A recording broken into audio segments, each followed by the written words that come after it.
ओम दुर्गाय नमः। जय माता दी। नमस्कार, मेरे YouTube चैनल पर आप सभी का बहुत बहुत स्वागत है। और आज मैं जिन भी बच्चों के विवाह नहीं हो पा रहे हैं, बहुत ज़्यादा परेशान है बच्चे भी और माता पिता भी, लड़के हों या लड़कियां, तो उनके लिए एक बहुत अचूक उपाय लेकर आई हूँ, जिसको करने के बाद 101% बच्चों के यदि रिश्ते नहीं आ रहे हैं, यदि रिश्ते आ भी रहे हैं और बात नहीं बन पा रही है, तो उन जिनके रिश्ते नहीं आ रहे हैं उनके रिश्ते आना शुरू हो जाएंगे और अच्छे से अच्छा रिश्ता तय भी हो जाएगा। और जिन भी बच्चों के यदि रिश्ते आ रहे हैं लेकिन एक भी रिश्ता बन नहीं पा रहा है, तो अच्छे से अच्छा रिश्ता बनकर ही रहेगा इस उपाय को करने के बाद। उपाय छोटा सा है, सरल सा है और बहुत ज़्यादा अचूक है और आजमाया हुआ उपाय है। सबसे बड़ी बात ये है, इस उपाय को शुक्रवार के दिन करना है और शाम के समय करना है, चाहे रात को कर सकते हैं, कभी भी कर सकते हैं। तो अब मैं बताऊंगी कि इस उपाय को करने के लिए किस किस सामग्री की ज़रूरत पड़नी है। इसके लिए आपको लेना है एक हरे रंग का छोटा सा कपड़ा या रुमाल, कोई भी हो, और एक मुट्ठी सौंफ और 2 लौंग और 2 इलायची और एक दालचीनी का टुकड़ा। दालचीनी ना भी हो तो भी कोई बात नहीं, और यदि हो तो एक छोटा सा टुकड़ा दालचीनी का। इसमें सौंफ ज़रूरी है, 2 लौंग ज़रूरी हैं और 2 इलायची बहुत ज़रूरी है, एक हरा कपड़ा। अब आपको यह कैसे करना है, इस उपाय को करने के लिए आपको ना तो कुंडली दिखाने की ज़रूरत है और ना किसी से कुछ पूछने की ज़रूरत है। यह जो हमारा उपाय है वह हर दोषों को दूर करेगा।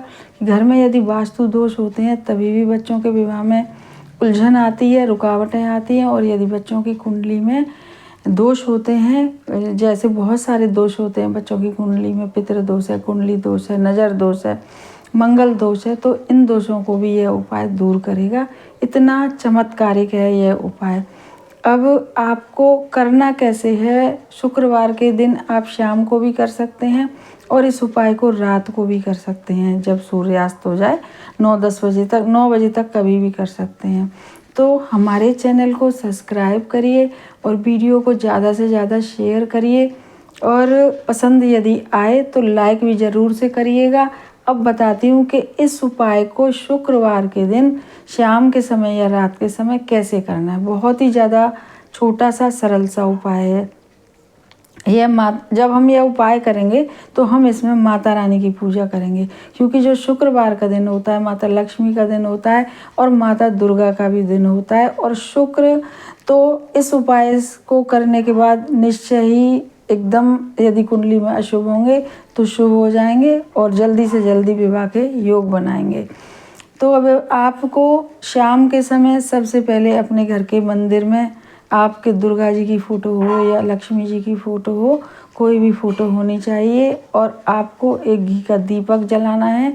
जैसा हम हमेशा बताते हैं, एक पानी का कलश भरना है, वह भी हम जैसा कि हमेशा बताते हैं। और बस आप मंदिर के बाहर आप आसन डाल के बैठ जाइए, और आसन डालने के बाद जो हमने हरा कपड़ा बताया है उसे एक छोटी सी प्लेट पे, या जितना बड़ा आपका छोटा रुमाल कपड़ा है उस पर रख के, और उसमें एक मुट्ठी, जब आप उस हरे कपड़े के ऊपर सौंप रखें तो अब यदि माताएं कर रही हैं तो अपने बच्चों का नाम और गोत्र ज़रूर से बोलें उस सौंफ को रखते समय।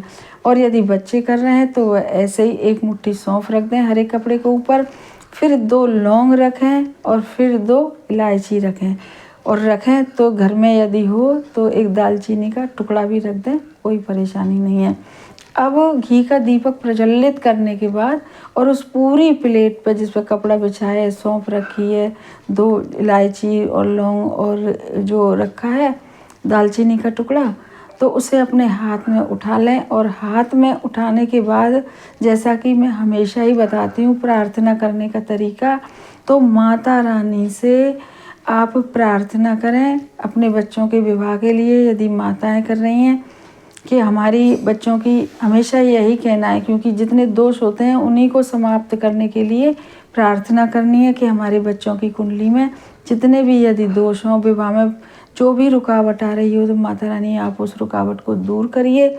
और इतना कहने के बाद सब अपने, जब आप बिल्कुल एकदम निश्चिंत हो जाएं, लेकिन बस इतना ही कहूँगी कि करिएगा बिल्कुल एकदम विश्वास के साथ, तभी उपाय फलीभूत होते हैं। और बस इतना बोल के आप प्रार्थना करके और 11 या 21 बार एक मंत्र आप ज़रूर से बोलिएगा माता रानी का, जो है ओम दुम दुर्गाय नमः, या तो ओम दुर्गाय नमः खाली, तो भी इतना ही फलित होगा। तो आप इस तरीके से 11 या 21 बार माता रानी का मंत्र बोलिएगा, माता रानी से प्रार्थना करिएगा, और फिर उस हरे रुमाल की जो सारा सामान है उसकी पोटली बना के, और यदि आपने शाम को कर लिया है तो वहीं मंदिर में रखा रहने दीजिए। और बच्चों के सोने से पहले यदि बच्चों ने करा है या माता पिता ने करा है तो फिर इस उपाय को करने के तुरंत बाद और उस पोटली को बना के और बच्चों के सिरहाने रख दीजिएगा, गद्दे के नीचे या तकिए के नीचे, जैसे भी हो। यदि बच्चे वहाँ नहीं रहते हैं तो आप उनके कमरे में भी रख सकते हैं, और जब बच्चे आएँ तो इस पोटली को, यदि जॉब करते हैं बच्चे तो इस पोटली को उनके साथ भी भेज सकते हैं, जैसा भी आप उचित समझें। अब इस जब पोटली ये रखी बच्चों के कमरे में रखिए या तकिए के नीचे रखिए, तो फिर आप इस पोटली को रखी रहने दीजिएगा, और रखते समय भी एक अपने मन में लाइएगा अपने बच्चों के विवाह के प्रति, यदि लड़कियां कर रहे हैं तो वह अपने विवाह के प्रति एक सोच लाएं कि हम ये कर रहे हैं तो अब निश्चय ही हमारे, मतलब ऐसा सोचें विवाह होना ही होना है। और इस पोटली को लेके, जो हरे रंग के कपड़े की पोटली है, तकिए के नीचे रख लें, और कम से कम इस पोटली को 21 दिन तक अपने तकिए के नीचे रखें। आप देखेंगे कि 21 दिन के अंदर ही अंदर आपके बच्चों के रिश्ते आना शुरू हो जाएंगे। लड़के लड़कियों ने कराए तो उनके रिश्ते आना शुरू ही हो जाएंगे, और 21 दिन के अंदर ही अंदर ऐसा देखा गया है कि रिश्ता तय हो जाता है। और फिर विवाह तो देखिए जब ही होता है जब सीजन आता है, लेकिन रिश्ता ज़रूर पक्का हो जाएगा। 21 दिन के बाद जब रिश्ता पक्का हो जाए तो भी इस पोटली को रखा रहने दीजिएगा, और जब विवाह संपन्न हो जाए, चाहे 1 महीने में 2 महीने में, फिर इस पोटली को निकाल के और माता रानी के मंदिर में ही आप इसे चढ़ा दीजिएगा, यदि आपके घर के आसपास कोई मंदिर हो। और यदि मंदिर जाने में थोड़ी आप सोचें कि दूर है मंदिर ये वो, तो आप इसे पीपल के पेड़ के नीचे भी रख सकते हैं खोल के रुमाल, और नहीं तो माता रानी के मंदिर में जाइएगा और 3 बार माता रानी का धन्यवाद करिएगा बच्चों के विवाह के लिए। यदि माताएं गई हैं और बच्चे गए हैं, खुद ही लड़के लड़कियां, तो वे अपने विवाह के लिए धन्यवाद करें 3 बार माता रानी का, ये आपकी कृपा से हमारा बच्चे गए तो हमारा विवाह संपन्न हुआ, माताएं गई हैं तो हमारे बच्चों का विवाह संपन्न हुआ। तो ऐसा है ये अचूक उपाय, आजमाया हुआ उपाय। आप इसे करिए और लाभ उठाइएगा, और कमेंट बॉक्स में ज़रूर से लिखिएगा जय माता दी। धन्यवाद।